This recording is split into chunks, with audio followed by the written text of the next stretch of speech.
meninggalkan pertanyaan besar tentang bagaimana insiden tersebut bisa terjadi. Saat kecelakaan terjadi, pihak Angkatan Laut Australia segera mengirimkan tim penyelamat untuk membantu kru kapal yang tenggelam. Untungnya, semua anggota kru berhasil dievakuasi dengan selamat sebelum kapal benar-benar tenggelam. Namun, insiden ini tetap meninggalkan luka mendalam bagi militer Australia. Kehilangan kapal perang di tengah ketegangan yang semakin meningkat tentu saja menempatkan mereka dalam posisi yang sulit. Operasi penyelamatan berjalan dengan cepat, dan kru yang selamat segera dievakuasi ke kapal lain yang berada di sekitar lokasi kejadian. Meski tidak ada korban jiwa dalam insiden ini, kehilangan aset militer yang begitu penting tentu menjadi pukulan besar bagi Australia, baik secara moral maupun strategis. Kehilangan kapal perang ini tentu saja memiliki dampak langsung terhadap kekuatan militer Australia di Indo-Pasifik. Dengan tenggelamnya fregat ini, Australia kehilangan salah satu aset pentingnya dalam operasi maritim yang berpotensi melemahkan posisi mereka dalam menghadapi potensi konflik dengan Indonesia dan sekutunya, Rusia.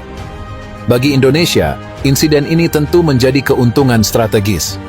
Tanpa perlu terlibat dalam pertempuran langsung, satu dari puluhan kapal perang Australia telah hilang dari persaingan kekuatan di Indo-Pasifik.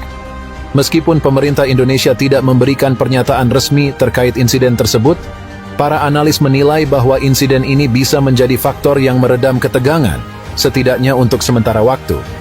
Di sisi lain, Rusia yang telah mengirimkan kapal selam nuklirnya untuk mendukung Indonesia di kawasan ini, diperkirakan akan semakin memanfaatkan momen ini untuk menunjukkan dominasinya.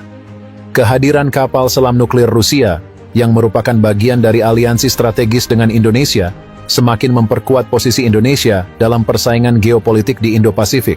Setelah insiden tersebut, Angkatan Laut Australia segera meluncurkan investigasi untuk mengetahui penyebab pasti dari tenggelamnya fregat tersebut. Penyelidikan awal menunjukkan bahwa kemungkinan besar insiden ini disebabkan oleh kerusakan pada sistem kelistrikan kapal, yang kemudian memengaruhi sistem kendali mesin dan navigasi.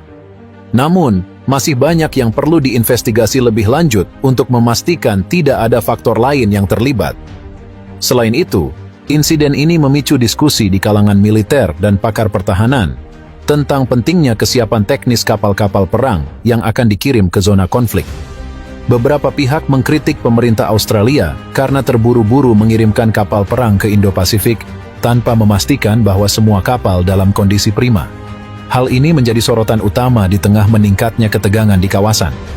Kawasan Indo-Pasifik yang strategis ini akan terus menjadi panggung bagi berbagai negara untuk menunjukkan kekuatan dan pengaruhnya.